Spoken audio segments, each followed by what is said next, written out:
Thank you for joining us. My name's Alex White and I'm Country Analysis Director here at the Economist Intelligence Unit.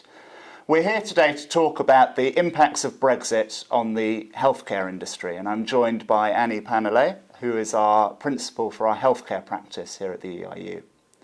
So many of you know the context. The UK has voted to leave the EU. Our call is that this will lead directly to a recession in 2017. We expect a contraction in the economy of around 1% of GDP. By 2020, we expect the overall size of the UK economy to be 6% less than we would have expected in a pre-referendum scenario. So lots of impacts on many different industries, but particularly on healthcare, and that's what we'll discuss now.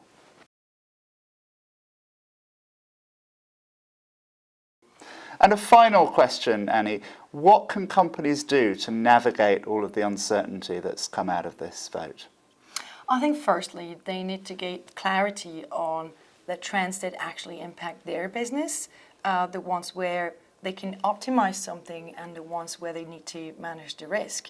So make sure they understand what's relevant, make sure they respond to it.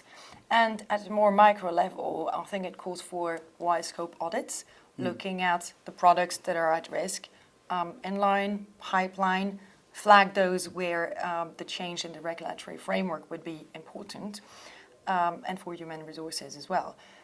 They need to figure who among their employees are at risk or need to establish their right to stay where they are. And something that is specific to the industry is also the structure of the responsible persons. So companies need to make sure that they've got the responsible persons where they need to be whenever a change happens. Thanks very much indeed, Annie. Very, very interesting stuff.